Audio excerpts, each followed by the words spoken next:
Well, it's been a busy week on the COVID-19 front in Ottawa and across Canada. Let's take a closer look with our Friday journalist panel. Erica Ifill is a columnist for the Hill Times and co-host of the Bad and Bitchy podcast. She's in Calgary.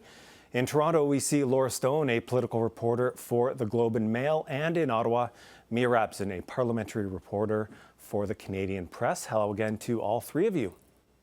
Hello. Hey, Andrew. So vaccine anxiety, it's certainly dominated much of the agenda as the House of Commons has resumed sitting this week. We've had concern about new variants, questions about Pfizer's delays and which numbers to believe in terms of vaccine delivery and how many doses we're extracting from each vial.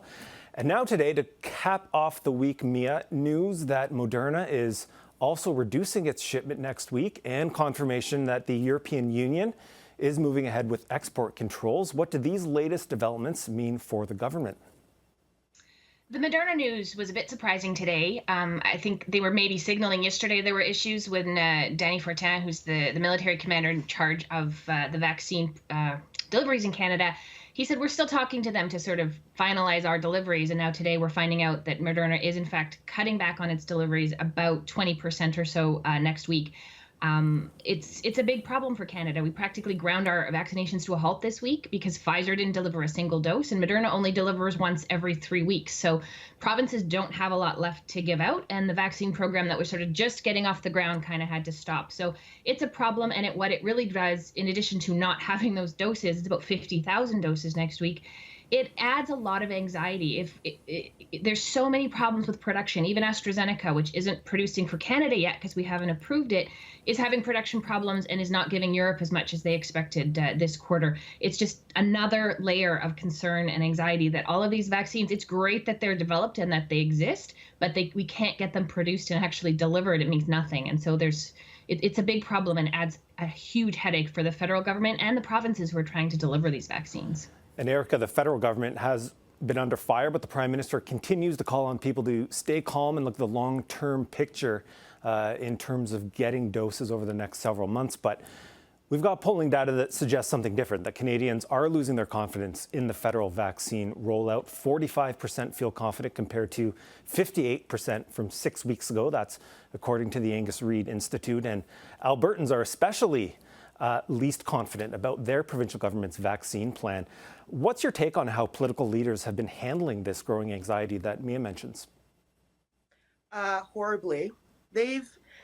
Honestly, I even have a lower sort of expectation of the provinces and the federal government to actually coordinate properly and to deliver this vaccine. This is not, I think Canadian management or Canadian leadership has taken a few hits this week, and for good reason. If you start talking about the Governor General and how she sort of leads and the outcomes that we've seen from both the provincial and the federal government. However, I do have another mind of this, which is I'm not sure what our expectations should have been for a vaccine that was developed in under a year and is now having production problems. I'm not surprised, considering that every country on earth is pretty much going after the same product. Of course, there's going to be delays and spits and spurts. And I think that our expectation was that this was going to roll out linearly and at a set pace. And maybe those expectations were wrong. So, Laura, you cover Ontario politics, and this has been a big issue with Premier Doug Ford, continually hammering home that he wants more doses, whether it's from Europe or from Michigan or wherever he can get vaccines from. We heard another plea from the Premier today on vaccines, and this follows the disconnect we had yesterday between what the federal government was saying and what some premiers thought they were hearing about vaccine delivery. Now, the provinces, they've already clashed with Ottawa over restart funding and health transfers. Do you see signs we're heading into some rough federal provincial waters with vaccines? I think it's certainly a major issue with the provinces and the federal government. I think what's interesting in Ontario, something you're not seeing from Premier Doug Ford that you're seeing in Alberta, for instance, is direct attacks on the Prime Minister or the ministers. Premier Ford has actually resisted that, and he said he wants to work with the federal government. He hasn't blamed them, and he said he knows that they're trying their best. But he is interestingly issuing pleas directly to Health Canada to approve more vaccines. I think knowing that there are these supply issues with the two that Canada has already approved, and just looking to diversify our supply, which is essentially the message that Prime Minister Justin Trudeau has been pushing this whole time, that Canada has this diverse portfolio of vaccines, which may help us in the long term, but in the short term, we're falling far behind. I think certainly the news of delays makes it very, very difficult for the provinces to plan. I mean, the provinces and territories are the ones that actually have to roll out the vaccine. They're dependent on the federal government supply, and so this certainly holds provinces back. And Ontario certainly has been under a lot of pressure to get their long-term care homes vaccinated, for instance, and they have said that they will complete this by the end of next week, but there's already been some criticism that has taken too long. So I think overall, big picture, people are just getting very, very impatient. They don't want to hear about more doses coming in late spring or by the summer. They're looking to other countries such as the United States and seeing that people over 65, for instance, can get a vaccine right now in Florida, and they're wondering when that's going to happen here. And they're pointing fingers, they're blaming people both at the federal and provincial level because they just want this nightmare of COVID-19 to be over. Right. I was going to say that the point that expectations were maybe too high is a very good one. But that is also probably the fault of the governments. I mean, the federal government, one of their biggest issues is communication on this. Yesterday, this whole thing about 5 doses and 6 doses between the federal government and what the provincial governments were hearing could have been cleared up in one sentence. And it took about 25 minutes in a press conference for them to finally sort of come out with it. And it's been that way the whole time. The federal government needs to be more clear. They are not being transparent about everything. They say they're being as transparent as they can be, but what that's creating is these sort of big chasms of lacking information. And if people know what to expect, then they might sort of temper their expectations a little bit more. But there was a lot of excitement about these vaccines a few weeks ago.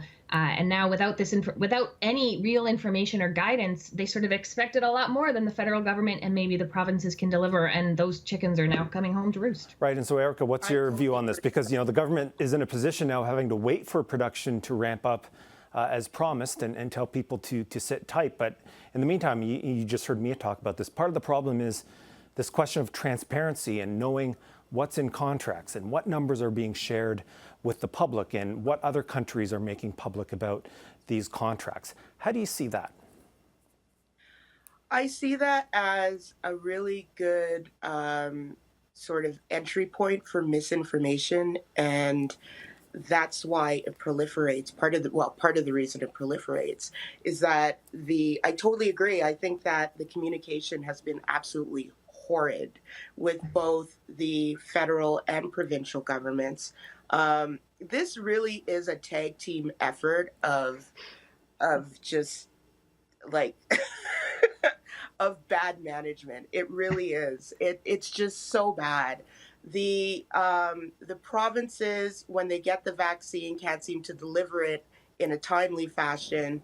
The government can't get the vaccine, and here we are.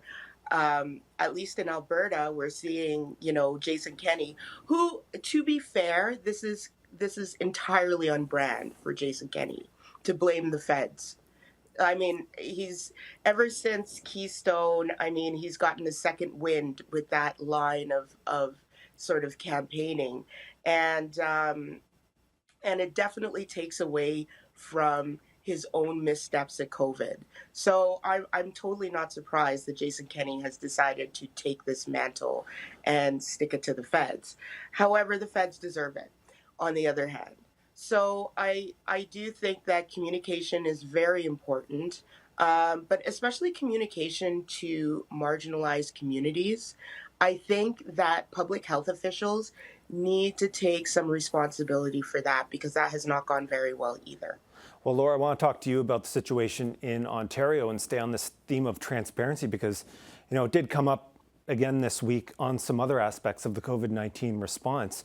We've seen questions about school reopenings and why certain regions are getting the go-ahead to return to in-person learning and why some regions are having to wait. We just saw it recently as well with the province's vaccination statistics. Tell me about what the situation is in Ontario and how you see that relating to what Erica is talking about.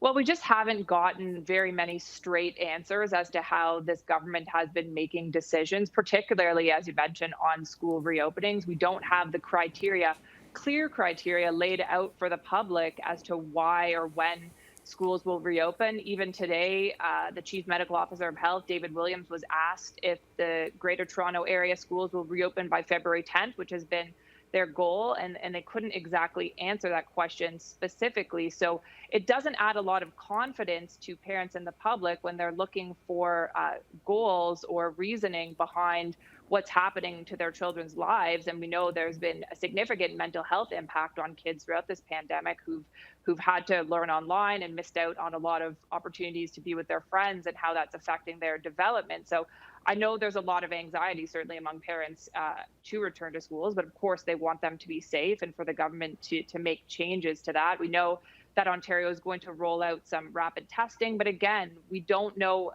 exactly which schools these tests are going to, how it's going to play out. And then, of course, as you mentioned, we had sort of this debacle with the vaccine numbers about how many people have gotten the full vaccinations in this province.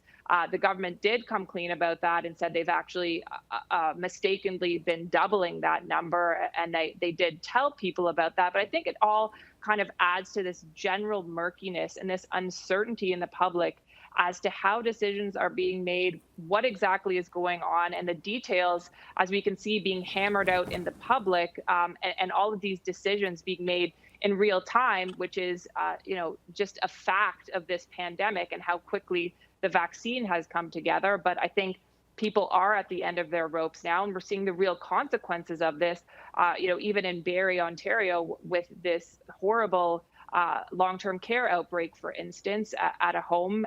And that is being, of course, blamed on the fact that vaccines didn't get there fast enough. So it definitely is having real-world impacts on people's lives still. And there's certainly an impatience and growing frustration with how this is rolling out. Okay, we'll have to leave it there. Thanks to all three of you. We'll talk again soon. Thank you. Thank you.